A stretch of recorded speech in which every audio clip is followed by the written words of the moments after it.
नमस्कार दोस्तों, स्वागत है आपका मनदीप महेंद्र शो में।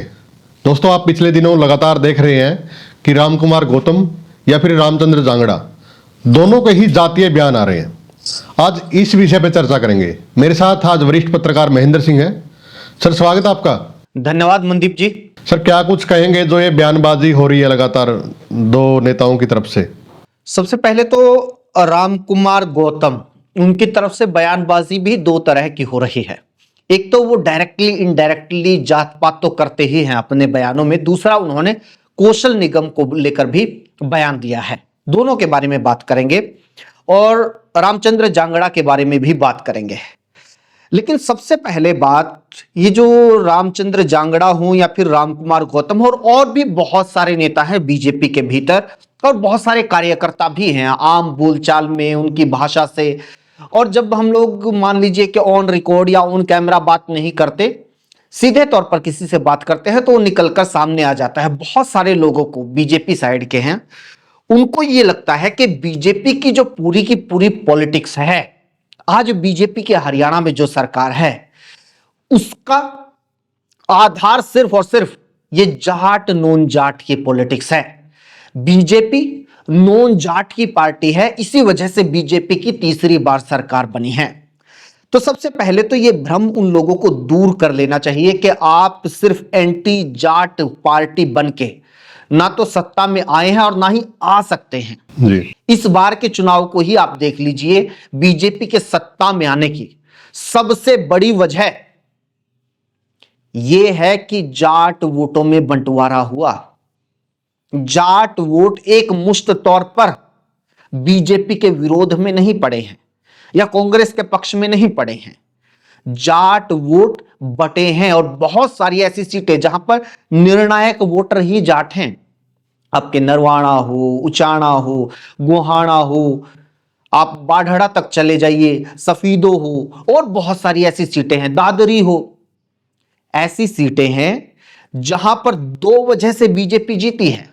एक वजह जाट वोटों में बंटवारा हुआ और दूसरी वजह आपके पास कुछ कैंडिडेट्स ऐसे थे जो जाटों के भी वोट लेते हैं। पानीपत ग्रामीण का जिक्र करना मैं भूल गया, इसराना का जिक्र करना मैं भूल गया, आप खरखोदा का जिक्र इसमें नहीं आया। आपने निर्दलीय कई ऐसे जिताए हैं जो जाटों के वोट लेकर बने और जिनके बारे में चुनाव से पहले स्पष्ट पता था कि ये निर्दलीय बेशक हैं, लेकिन ये या तो बीजेपी के कैंडिडेट है इनडायरेक्टली या फिर बाद में बीजेपी की तरफ शिफ्ट कर जाएंगे। तो दो वजहों से सरकार बनी है। लेकिन बीजेपी के भीतर एक अच्छा खासा माइंडसेट ऐसा है कुछ नेताओं का।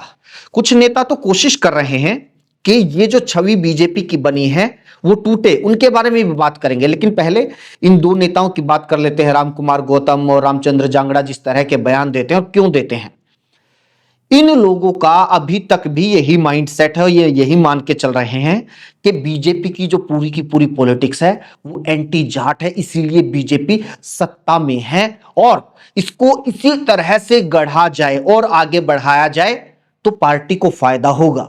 नहीं, ये लोग पार्टी से पहले खुद के बारे में सोच रहे हैं, क्योंकि दोनों ही नेता आप मान के चलिए जनाधार के मामले में एक तरह से बीजेपी के भीतर कोई एक वोट नहीं जोड़ सकते। ना गौतम साहब जोड़ सकते और ना ही जांगड़ा साहब जोड़ सकते, बल्कि इन लोगों को चाहे राज्यसभा सांसद बनाया गया हो या विधायक बनाया गया हो, इनको बनाने का काम बीजेपी के वोट बैंक ने किया है। या फिर आप ये कहें कि इन लोगों का अगर कोई समर्थक वोट बैंक है, थोड़ा बहुत है, अगर थोड़ा बहुत, तो वो ऑलरेडी बीजेपी का पक्षधर है, वो ऑलरेडी बीजेपी का समर्थक है। आज ये लोग बीजेपी से अलग हो जाए, बीजेपी से एक वोट नहीं कम होगा। महेंद्र जी, नारनौन से बनाए गए थे, जहां जाट बाहुल्य है, वहां से गौतम साहब तो विधायक रहे हैं। बिल्कुल बिल्कुल बिल्कुल, लेकिन भूल जाते हैं ये लोग। और भूल क्या जाते हैं, पता है सब कुछ, लेकिन क्या है कि इनको अपनी राजनीति को जिंदा रखना है।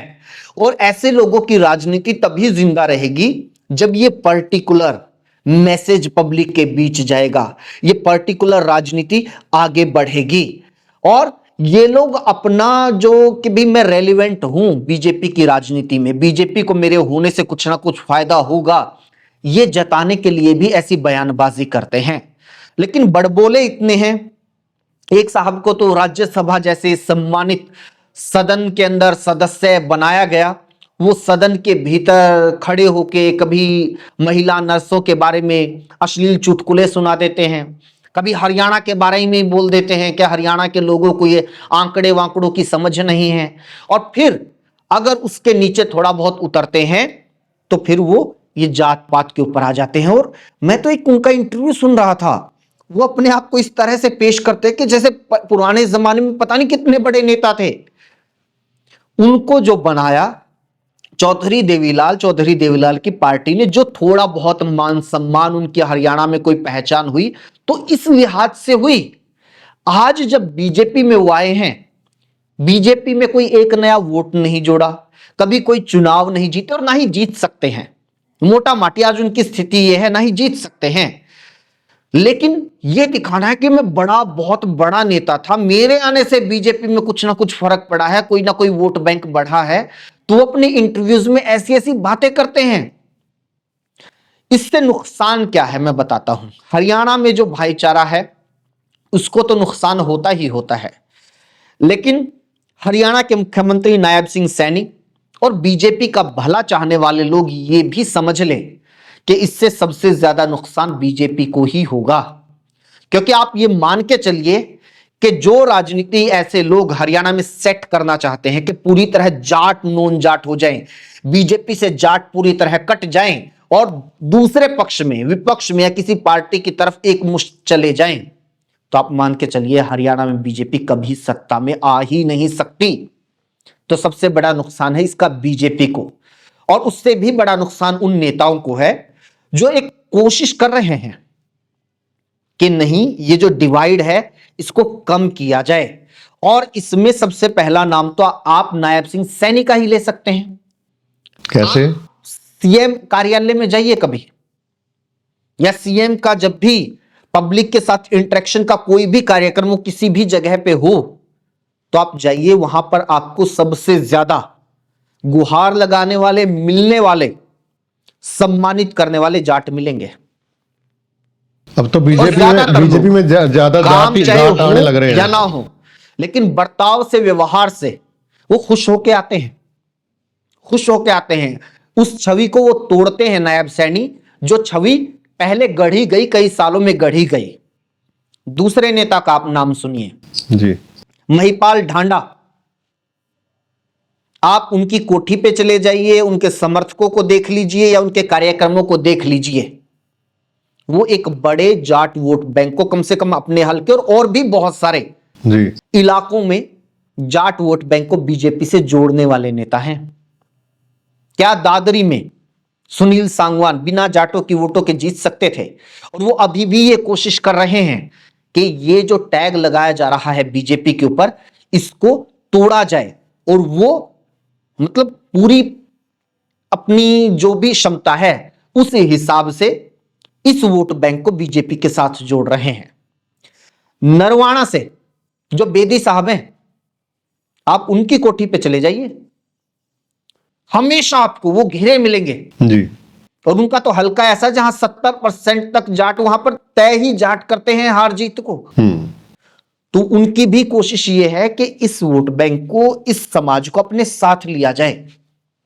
कई और नेताओं के नाम मुझसे छूट गए होंगे, लेकिन इन नेताओं की एक अपनी कोशिश है, क्योंकि ये लोग खुद के वोटों से जीते हैं। देवेंद्र बबली, सुभाष बराला, ये सभी जाट नेता तो हैं। लेकिन मैं कह रहा हूं सुभाष बराला इस मामले में फ्लॉप रहे थे। कैप्टन अभिमन्यु ये काम नहीं कर पाए थे। ये काम ये नेता थोड़ा बहुत कर रहे हैं। आप कभी इनकी जो निजी गतिविधियां हैं उनको आप नोटिस करेंगे, ओपी धनखड़ फ्लॉप रहे थे ये काम करने में। बिल्कुल, ये जो मनोहर लाल खट्टर के इर्द गिर्द वाला जो खेमा था, ये काम करने में फ्लॉप रहा था। जो मनोहर लाल खट्टर को ही अपना सर्वे सर्वा और सबसे बड़ा नेता मानते थे, या उनकी छत्र छाया में ही जिनकी राजनीति चल रही थी, उनके बिना उनकी राजनीति आगे नहीं बढ़ सकती थी, ऐसे लोग ये काम नहीं कर पाए। लेकिन उसके बाद के दौर की जो अभी ताजा स्थिति है, मैं उसके बारे में बात कर रहा हूं जी। तो ये जो नेता, एक पक्ष वाले नेता कोशिश कर रहे हैं कि बीजेपी से ये टैग हटे, तो क्यों इन लोगों को फायदा होगा, राजनीतिक तौर पर फायदा होगा। आगे के लिए भी जीत सुनिश्चित हो जाएगी। लेकिन दूसरी तरफ ऐसे भी लोग हैं जिनको ये लग रहा है कि अगर ये राजनीति खत्म हो जाएगी तो हमारा क्या वजूद है। इनका तो अस्तित्व ही सिर्फ और सिर्फ इस राजनीति के ऊपर टिका हुआ है। इसीलिए इस तरह की बयानबाजी इन लोगों की मजबूरी है। अब सोचना बीजेपी को यह है कि कौन से नेताओं की तरफ पार्टी की रणनीति का झुकाव होना चाहिए, जो आपके अंदर 4 वोट जोड़ रहा है, या फिर जो चाहता है कि जो वोट आ रहे हैं वो भी आपसे खिसक जाएं। एक समाज को जो बहुलता में है हरियाणा में जी, उस समाज को बिल्कुल आपसे अलग कर दिया जाए और उस समाज का एक भी वोट आपको ना मिले और वो एक मुश्त होकर किसी दूसरी पार्टी को चला जाए। ये सोचना नायब सिंह सैनी को है, ये सोचना बीजेपी को है, और नायब सिंह सैनी को निजी तौर पर भी सोचना है कि क्या वो मनोहर लाल खट्टर की राजनीति से आगे कोई लाइन खींचना चाहते हैं या फिर उसी राजनीति को आगे बढ़ाना चाहते हैं। क्योंकि अब तक की कोशिश ये रही है, अब तक की जो भी व्यवहार देखा गया है कि अब तक तो नायब सिंह सैनी ने ऐसी कोई बयानबाजी नहीं की है कि जिससे उनको मनोहर लाल खट्टर की कैटेगरी में लाकर खड़ा कर दिया जाए। क्योंकि हमने देखा है कि खट्टर साहब तो इंटरव्यूज में जब दिल्ली के पत्रकार उनका इंटरव्यू करते हैं और उनको बोला जाता है कि आप नून जाट मुख्यमंत्री, फलानी जाति के खिलाफ मुख्यमंत्री, ये वो, तो मनोहर लाल खट्टर खुश होते हैं, गुलाचियां मारते हैं। तो ऐसा व्यवहार कम से कम नायब सिंह सैनी का अब तक देखने को नहीं मिला। लेकिन नायब सिंह सैनी को रोकना तो चाहिए ये बयानबाजी, क्योंकि इसके बाद सुरेश कोत को मैं सुन रहा था तो वो भी काफी गुस्सा हो रहे थे गौतम पर, और कह रहे थे कि बर्दाश्त नहीं की जाएंगी ये बयानबाजी। तो लोगों के अंदर जो ये मैसेज जा रहा है और ये बयान एक दोबारा से एक रूप ले रहा है, तो ऐसी बयानबाजी पे कहीं ना कहीं रोक तो लगानी चाहिए ना नायब सैनी की बिल्कुल तरफ सही बात है। इसमें हमें याद आता है राजकुमार सैनी। राजकुमार सैनी ने ऐसे ही शुरुआत की थी, धीरे धीरे उनके बयानों की फ्रीक्वेंसी बढ़ती गई। लेकिन उस टाइम पर एक बात हुई थी कि उस टाइम पर कैप्टन अभिमन्यु, सुभाष बराला और ओपी धनखड़ वो राजकुमार सैनी के खिलाफ बोल दिया करते थे। अब कमाल की बात यह हो रही है कि जिन नेताओं का मैंने नाम लिया, क्या महिपाल ढांडा को, सुनील सांगवान को, बेदी साहब को, और भी बहुत सारे नेता हैं, क्या उनको नहीं बोलना चाहिए इनके खिलाफ? क्या पार्टी के भीतर या सार्वजनिक तौर पर जिस तरह वो बोल रहे हैं उनके बयानों की आलोचना नहीं करनी चाहिए? क्या नहीं कहना चाहिए कि ये गलत हो रहा है पार्टी के भीतर, ये पार्टी को नुकसान पहुंचाने वाली लाइन है? क्या उनको नहीं कहना चाहिए? और नुकसान सिर्फ यहां नहीं हो रहा है, बीजेपी का हरियाणा में अगर कोई यूएसपी है जिस मुद्दे को लेकर वो विकास की बात कर सकते हैं या कुछ सकारात्मक राजनीति की बात कर सकते हैं, तो सबसे बड़ा बिंदु उनका यह है नौकरियों वाला। नौकरियों में पारदर्शिता का बीजेपी का सबसे बड़ा मुद्दा है। अब राम कुमार गौतम का यह कहना है कि ये जो कौशल निगम की भर्तियां हैं इनमें बीजेपी के नेताओं, बीजेपी के कार्यकर्ताओं को लगाया जाना चाहिए। इसमें 2 बातें हैं। पहली बात तो मैं स्पष्ट कर देना चाहता हूं कि क्या राम कुमार गौतम को पता है या नहीं पता है कि कौशल निगम की भर्तियों का कोई पेपर नहीं होता है, वहां पर कोई मेरिट नहीं चढ़ती है, वो अंधा खाता है। कौन कहां भर्ती हुआ, कैसे भर्ती हुआ, किस योग्यता पे भर्ती हुआ, किसी को नहीं पता है। वहां पर कौन सी मेरिट चढ़ती है, कौन सा पेपर होता है। तो ये खेल तो सारा का सारा मनमर्जी का ऑलरेडी ही चल रहा है। पहली बात तो आप ये क्लियर कर लीजिए। लेकिन राम कुमार गौतम भी तो यही समझना चाह रहे हैं, यही समझना चाह रहे हैं कि ये कहां से चल रहा है ये गेम, मेरे को भी तो पता होना चाहिए ताकि मैं भी अपने कार्यकर्ताओं को लगवा सकूं। बिल्कुल बिल्कुल, या तो उनकी वजह ये है कि भी मेरे वाले एडजस्ट नहीं हो रहे, या दूसरी वजह ये है कि वो ये कहना चाहते हैं कि वहां पर बिल्कुल खुले तौर पर बीजेपी के नेताओं को कह के घोषित तौर पर बीजेपी के कार्यकर्ताओं को इनमें नियुक्ति दी जाए। अगर बीजेपी, अगर नायब सिंह सैनी ऐसे बयानों, ऐसी नीति, ऐसी पॉलिसी का विरोध नहीं करते हैं तो फिर बीजेपी कल को चुनाव में किस मुंह से विरोध करेगी उन बयानों का जो कांग्रेस के नेता चुनाव के टाइम पर कह रहे थे कि 5000 नौकरी मैं बांट दूंगा, 2000 नौकरी मैं बांट दूंगा, पर्ची मैं दे आऊंगा। तो फिर तो आप एक ही साइड तो खड़े हो गए। ना तो पर्ची उन्होंने दी थी, ना नौकरी उन्होंने बांटी थी, लेकिन बयानों में तो आ गया ना, बयानों के आधार पे ही तो पूरा का पूरा इलेक्शन तोल दिया गया था। तो फिर तो आप एक ही साइड खड़े हुए हो, यही बात बोलने वाले आपकी साइड बैठे हुए हैं, यही बात बोलने वाले कांग्रेस की साइड बैठे हुए हैं। तो फिर ये आपका मुद्दा, ये जो दूसरा नुकसान बता रहा था मैं बीजेपी को, दूसरा नुकसान ये है कि आपका सबसे बड़ा मुद्दा आपके हाथ से छीनने की कोशिश हो रही है। और ये बयान रामकुमार गौतम ने पहली बार नहीं दिया है, वो बार बार डायरेक्टली इनडायरेक्टली, यहां तक कि विधानसभा में भी इस बात को बोल चुके हैं। और मैं आपको बता रहा हूं, इस बात से बीजेपी को खुशी होती है कि चलो जनता के बीच में यह मैसेज जा रहा है कि भी इस तरह से नौकरियां नहीं दी जा रही हैं। लेकिन मैं फिर कह रहा हूं, कौशल निगम में कोई खाता नहीं है, अंधा खाता है। कोई आके बता दीजिए कि ये मेरिट चढ़ती है जी, उस दिन पेपर हुआ था, उस दिन भर्ती निकली थी और इस तरीके से मेरिट चढ़ा के इस डिपार्टमेंट में इन लोगों की इस योग्यता के तहत भर्ती हुई है। ये तमाम चीजें नहीं करनी है, तभी तो ये कौशल निगम बना है। और कौशल निगम में भी सबसे बड़ी समस्या यह है कि जो नीति बनाई गई है 5 साल की, 10 साल की पक्के करने वाली, उसमें जो बीजेपी के टाइम पर लगे हुए हैं वो लोग तो उस कैटेगरी में आ ही नहीं रहे। उन लोगों की तो रोज लिस्ट जारी हो जाती है कि आज इतनों को हटा दिया गया, आज इतनों को हटा दिया गया, क्योंकि उस लिस्ट में उन लाभार्थियों में वही लोग आ रहे हैं जो पिछली सरकारों के दौरान कच्चे कर्मचारी के तौर पर भर्ती थे अलग अलग विभागों में, जिनको बाद में कौशल निगम के अंडर लिया गया था। तो ये बहुत सारी चीजें, बहुत सारे लेयर हैं इन तमाम बयानों के। इसमें बीजेपी को फिलहाल हो सकता है कि उसे अपना फायदा या उसकी साइड की बात होती हुई नजर आ रही हो, लेकिन जब आप कुछ लेयर को हटा के देखेंगे तो हर लिहाज से बीजेपी को ही नुकसान हो रहा है। जी, तो बिल्कुल, तो जो एक उदाहरण और देता हूँ सर, इसमें नारनौंद की आपने अगर घटना सुनी हो ना, जो ये बयानबाजी हो रही है जातिवाद को लेकर, लेकिन नारनौंद में एक ब्राह्मण है, उसकी भैंसें मर जाती हैं, 6 भैंसें। वहां पे उस ब्राह्मण ने किसान आंदोलन में बड़ा सहयोग किया था, तो सभी जातियों के लोगों ने उसकी डेयरी खुलवा दी। तो ये एक भाईचारा है। मतलब इनकी बातें राजनीतिक जरूर हो सकती हैं, लेकिन जब ग्राउंड पे है अपना हरियाणा, वो एक भाईचारा निभा रहा है। मैं इतना ही मैसेज। जी, आप इस भाईचारे के बिना छोड़िए राजनीति, छोड़िए आप प्रदेश, आप परिवार नहीं चला सकते। जब तोड़ने पे आएंगे तो आपके परिवारों में कितनी फूट डाल लीजिए। भाइयों के खिलाफ जितने मुकदमे हैं, ऐसे तो एक जाति के दूसरी जाति के लोगों के खिलाफ मुकदमे नहीं मिलेंगे आपको। ये ना प्याज को छील छील के, प्याज की परत उतार उतार के ये लोग प्याज को ढूंढने की कोशिश करते हैं ऐसे लोग, जबकि ये जो परतें हैं ना, यही तो प्याज है। आप छीलते रहिए उसको, लास्ट में क्या मिलेगा आपको?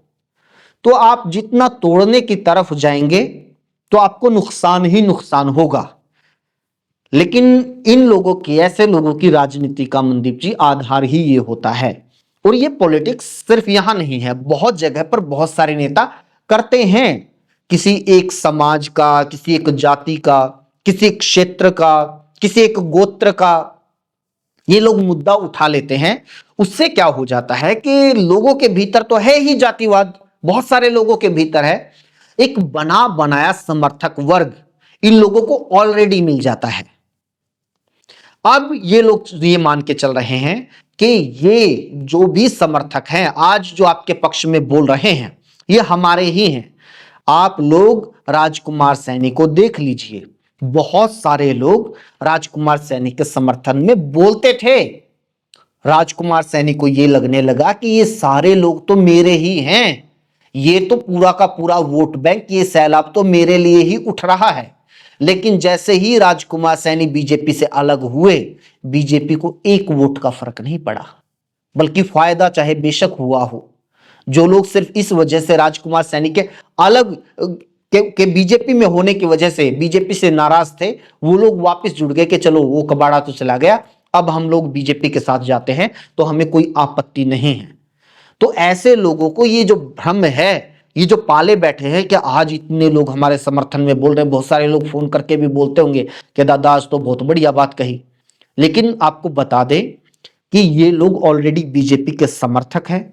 आप कल को, क्योंकि रामकुमार गौतम की तो उम्र हो गई है और वो लगभग खुद भी अपने संन्यास का ऐलान कर चुके हैं, तो किसी ना किसी तरीके से इस राजनीति के ढलान के ऊपर मंत्री पद मिल जाए, जो उनकी मतलब बड़ी दिली इच्छा है। जेजेपी से भी इसलिए उन्होंने पंगा लिया, दुष्यंत चौटाला को तमाम गालियां बक्की, सिर्फ इस वजह से क्योंकि मंत्री नहीं बनाया। अब बीजेपी ज्यादा स्ट्रॉन्ग पार्टी है, उनको पता है अब उसके अलावा कोई रास्ता भी नहीं बचा। गाली तो दे नहीं सकते, लेकिन कहने में कसर नहीं छोड़ते। भ्रष्टाचार से लेके तमाम आरोप तो ये बीजेपी के ऊपर लगा ही रहे हैं ना, खुले मंचों से लगा रहे हैं कि छोटे से छोटे अधिकारी से लेके बड़े से बड़े अधिकारी तक तमाम लोग करप्शन कर रहे हैं, बिना पैसों के कोई काम नहीं कर रहे। तो इससे किसको नुकसान है? कांग्रेस को नुकसान है या इनेलो को नुकसान है? इससे बीजेपी को नुकसान है। ये बात वो बोल रहे हैं, लेकिन खुल के नहीं बोल पा रहे, जिस तरह दुष्यंत चौटाला के खिलाफ बोल रहे थे। लेकिन अगर उनका ये मंत्री बनाने का सपना पूरा नहीं किया तो आप मान के चलिए कि वो ऐसा भी करेंगे, कर सकते हैं, अगर उनके बेटे को आगे टिकट वगैरह का कोई वादा बीजेपी ने नहीं किया तो। और रामकुमार गौतम किसी तरह से वो क्या नाम, रामचंद्र जांगड़ा, उनकी तो कोशिश ये है कि ये जो राज्यसभा वाला पद है, अब कार्यकाल पूरा हो जाएगा तो उसके बाद किसी न किसी तरह के से ये पद ही मिल जाए, किसी न किसी तरह से सुर्खियों में आ जाएं, सुर्खियों में रहेंगे तो नजरों में रहेंगे, नजरों में रहेंगे तो उनके नाम को कंसीडर किया जाएगा। लेकिन संभावना फिलहाल नजर नहीं आती है, क्योंकि वो कोई नया वोट नहीं जोड़ते हैं। बीजेपी कोशिश तो ये करेगी कि कोई नया वोट जुड़े। हाँ, नया वोट जोड़ने वाली बात थी जो मैं जिक्र करना भूल गया था। किरण चौधरी आई बीजेपी में, श्रुति चौधरी आई बीजेपी में। क्या उनके साथ जाट वोटर नहीं है उनके इलाके के? क्या उन्होंने 4 वोट नहीं जोड़े? उनको भी बोलना चाहिए। ये उस धड़े के हैं जो 4 वोट जोड़ सकते हैं। ये उस धड़े के नेता हैं, जो 2 नेताओं का हम जिक्र कर रहे हैं, जो आपके वोट काट ही सकते हैं, आपसे 4 लोगों को नाराज ही कर सकते हैं। जी, तो ये 2 नेता तो बोल रहे हैं, लेकिन आप देख रहे हैं राजकुमार सैनी बहुत ज्यादा बोल रहे हैं, लेकिन अब चुप है। ऐसा यही हश्र है, भ्रम की राजनीति तो एक दिन खत्म होती है ना। अब उनकी भ्रम की राजनीति खत्म हो गई है, इन लोगों को लग रहा है कि हमारी चल जाएगी।